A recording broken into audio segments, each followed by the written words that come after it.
వీక్షకులందరికీ నమస్కారం. 2024 సంవత్సరం సెప్టెంబర్ మాసంలో మేషరాశి వారికి ఏ విధమైనటువంటి ఫలితాలు కలగబోతున్నాయో మనం చాలా విపులంగా ఈ వీడియోలో తెలుసుకునేటువంటి ప్రయత్నం చేద్దాం. ముఖ్యంగా సెప్టెంబర్ నెలలో 3 గ్రహాలు తమ యొక్క స్థానాల్ని మార్చుకుంటూ ఉన్నాయి. సెప్టెంబర్ 17వ తారీఖు మునుపు వరకు రవి సింహంలో సంచారం చేస్తే సెప్టెంబర్ 17 దగ్గర నుండి తులలో సంచారం చేస్తారు.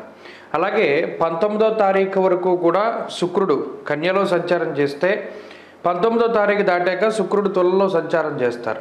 ఇక నెలాఖరున దాదాపుగా ఒక 5-6 రోజులు ఉందనగా బుధుడు సింహరాశిని వదిలిపెట్టి కన్యారాశిలోకి ప్రవేశం చేస్తారు. ఇది మెజారిటీగా ఉండేటువంటి మార్పులు.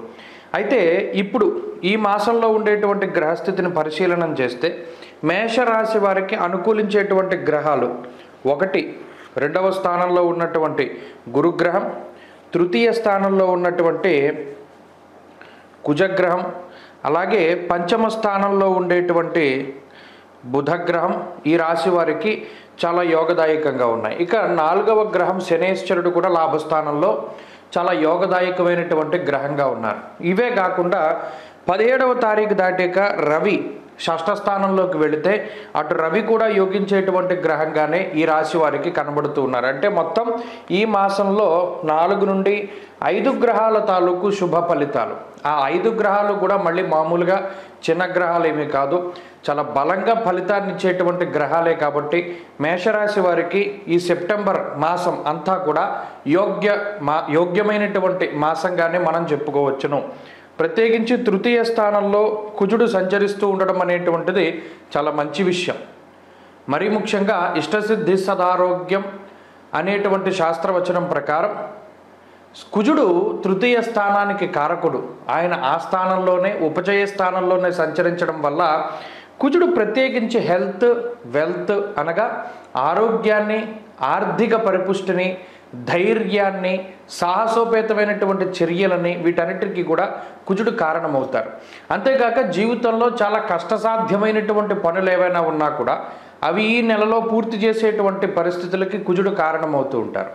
అంతేకాక తోబుట్టువులతోటి కానీ అన్నదమ్ములతోటి కానీ ఏదైనా సఖ్యత లోపించినా లేదా వారితో ఏదైనా కొన్ని విభేదాలు ఉన్నా అవన్నీ కూడా సమసిపోయేటువంటి విధంగా కుజుడు ఫలితాన్ని ఇస్తారు.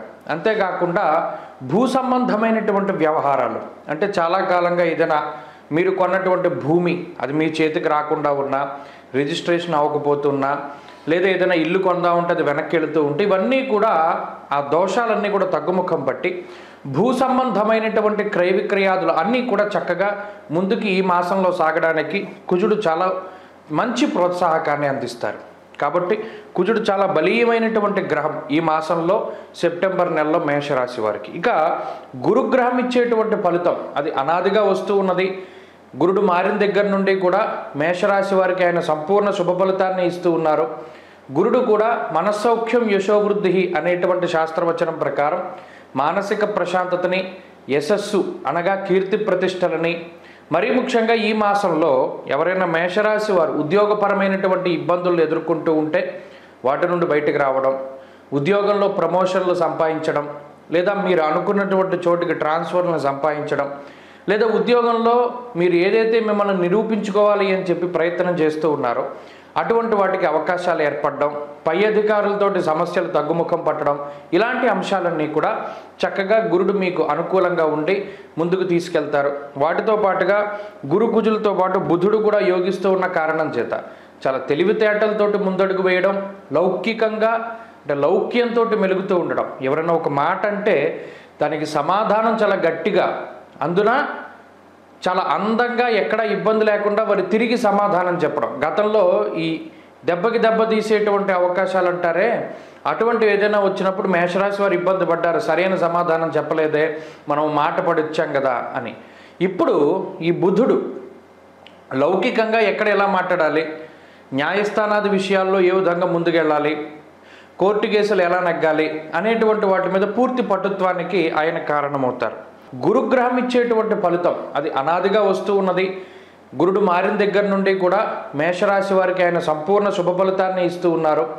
గురుడు కూడా మనస్సౌఖ్యం యశోవృద్ధి అనేటువంటి శాస్త్రవచనం ప్రకారం మానసిక ప్రశాంతతని, యశస్సు అనగా కీర్తి ప్రతిష్టలని, మరీ ముఖ్యంగా ఈ మాసంలో ఎవరైనా మేషరాశి వారు ఉద్యోగపరమైనటువంటి ఇబ్బందులు ఎదుర్కొంటూ ఉంటే వాటి నుండి బయటకు రావడం, ఉద్యోగంలో ప్రమోషన్లు సంపాదించడం, లేదా మీరు అనుకున్నటువంటి చోటుకి ట్రాన్స్ఫర్లను సంపాదించడం, లేదా ఉద్యోగంలో మీరు ఏదైతే మిమ్మల్ని నిరూపించుకోవాలి అని చెప్పి ప్రయత్నం చేస్తూ ఉన్నారో అటువంటి వాటికి అవకాశాలు ఏర్పడడం, పై అధికారులతోటి సమస్యలు తగ్గుముఖం పట్టడం, ఇలాంటి అంశాలన్నీ కూడా చక్కగా గురుడు మీకు అనుకూలంగా ఉండి ముందుకు తీసుకెళ్తారు. వాటితో పాటుగా గురు కుజులతో పాటు బుధుడు కూడా యోగిస్తూ ఉన్న కారణం చేత చాలా తెలివితేటలతోటి ముందడుగు వేయడం, లౌకికంగా అంటే లౌక్యంతో మెలుగుతూ ఉండడం. ఎవరైనా ఒక మాట అంటే దానికి సమాధానం చాలా గట్టిగా, అందున చాలా అందంగా, ఎక్కడ ఇబ్బంది లేకుండా వారు తిరిగి సమాధానం చెప్పడం. గతంలో ఈ దెబ్బకి దెబ్బ తీసేటువంటి అవకాశాలు అంటారే, అటువంటివి ఏదైనా వచ్చినప్పుడు మేషరాశి వారు ఇబ్బంది పడ్డారు, సరైన సమాధానం చెప్పలేదే, మనం మాట పడిచ్చాం కదా అని. ఇప్పుడు ఈ బుధుడు లౌకికంగా ఎక్కడ ఎలా మాట్లాడాలి, న్యాయస్థానాది విషయాల్లో ఏ విధంగా ముందుకెళ్ళాలి, కోర్టు కేసులు ఎలా నెగ్గాలి అనేటువంటి వాటి మీద పూర్తి పటుత్వానికి ఆయన కారణమవుతారు. అయితే లాభస్థానంలో శుక్రుడు కూడా ఆర్థిక సిరి సంపదల్ని, వస్తు లాభాన్ని, వస్త్ర లాభాన్ని, అలాగే ఏదైనా గృహోపకరణాల కొనుగోలు, ఆభరణాలు, వాహనాలు, ఇటువంటి వాటిని కొనుగోలు, ఇవన్నీ కూడా చక్కగా లగ్జరీకి వీటన్నిటికీ కూడా శనేశ్వరుడు కానీ, బుధుడు కానీ, గురుడు కానీ, కుజుడు కానీ అవకాశాన్ని ఇస్తారు.